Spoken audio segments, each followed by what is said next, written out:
When Umar, the second caliph after the Prophet Muhammad, peace be upon him, visited Jerusalem, he happened to be in the city's largest church when the time for prayer had come.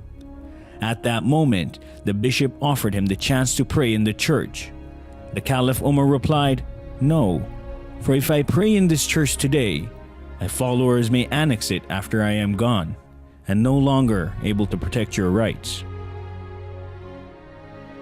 When caliphate exists on the precepts of justice, consideration for the rights of others, and an overall deep will for peace, as defined by the Quran and the Prophet himself, then caliphate has the ability to serve as a grand force for good in the world. Well, one of the things I enjoy about coming to the peace symposiums that the Ahmadi community holds is to listen to His Holiness. I always find him inspirational. I think tonight his message was even more important than ever. And I felt the way that he talked about the threat of ISIS in Iraq and Syria, and the way he showed that ISIS has nothing to do with the faith of Islam, I thought was extremely persuasive. His Holiness gave a speech that was incredibly powerful, that set out all of the claims that violent groups like ISIS made and then totally demolished them in terms of what the Quran actually says.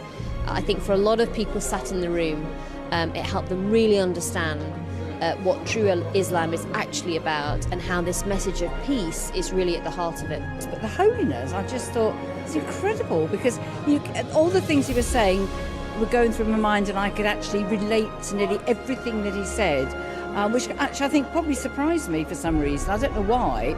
I just found it very, very moving. I'm really pleased I came. I can't say more than that.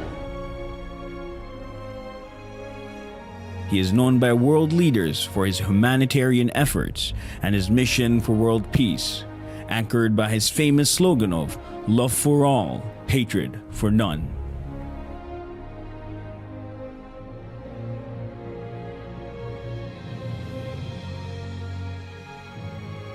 He has traveled extensively to spread the message of peace and to remind everyone to respect the rights of other human beings.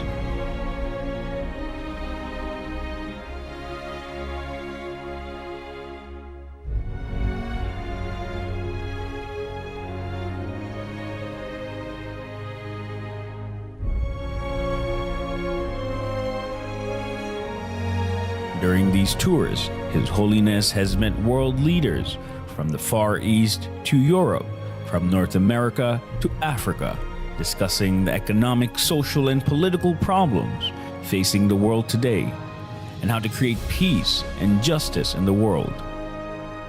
He has also met religious and community leaders in order to share common values and core ideals universal to all religions and cultures, with a view to improving the moral state of mankind and creating an atmosphere of love and affection.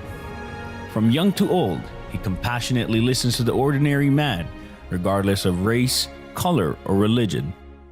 He has personally initiated social projects and schemes to alleviate poverty and human suffering.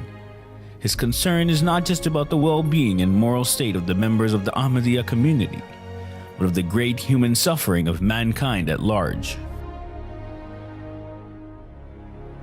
For His Holiness, the slogan, "Love for all, hatred for none," really comes to life. And I have borne witness to His Holiness waging a jihad of love, opposing the jihad of the sword with the jihad of the pen and of love itself.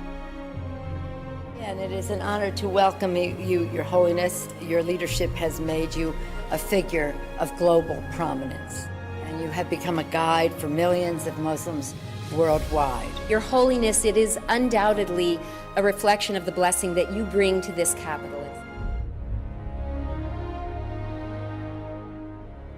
I want to express gratitude for the privilege of appearing here in front of Your Holiness and this assemblage. We're really honored you're here. I was saying earlier that you brought the House and the Senate together. We should have you here more often, and we're grateful. I would like to pay an additional tribute to to the work being done by Ahmadis in raising standards in Africa and particularly in education.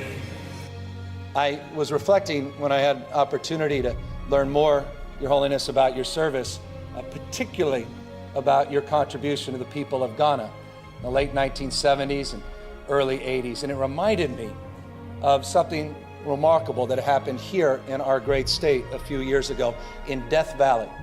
You may even recall this. In the winter of 2004, there were 7 inches of rain that fell on Death Valley. A few months later, the spring of 2005, the entire valley was carpeted with flowers. And it was just a reminder that Death Valley wasn't dead, it was dormant. It was waiting for the seeds of possibility to be sown. And I think about, Your Holiness, the extraordinary work you did in Ghana, particularly your agricultural commitment, bringing wheat to the people of Ghana. It had never been done in the history of that country. You sowed the seeds of possibility, and it's a reminder to all of us as we deal with the issue of ignorance and poverty and disease, as you have committed your life to, that when the right conditions come along, success is irreversible. It's inevitable. Success simply will find its way. For all the events you go to, you will seldom see the golden key presented. Today you will see the golden key presented to you, Your Holiness. I've seen 4 keys to the city given out in my 12 years as a city council member, and this is a very special honor indeed that is reserved for the most special of visitors. This hand shook the hand of His Holiness. I was just thrilled. Today, this man, Mirza Masroor Ahmed, worldwide head of the Ahmadiyya Muslim community, is the Caliph of Islam.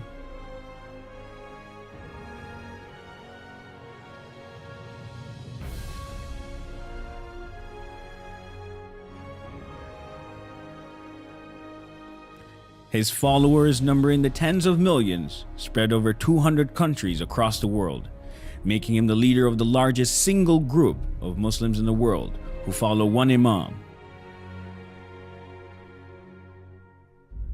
The Caliph, who has spoken at Capitol Hill, the British Parliament, the European Parliament, and has held court with dozens of world leaders, is celebrated as a champion of peace by leaders across the world.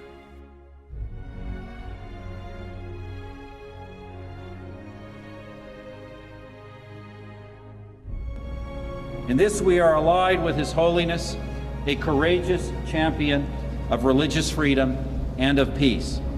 We especially applaud the Khalifa for denouncing those who pervert faith by claiming it as a justification for violence.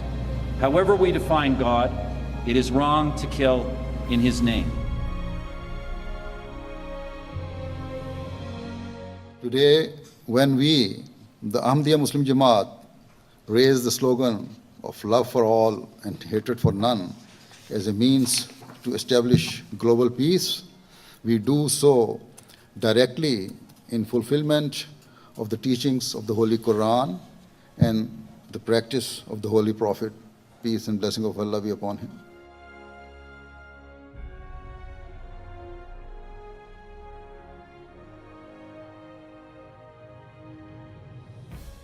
I will, God willing, always continue to carry out my task and my responsibilities of promoting peace, tolerance, justice, and compassion to the corners of the world.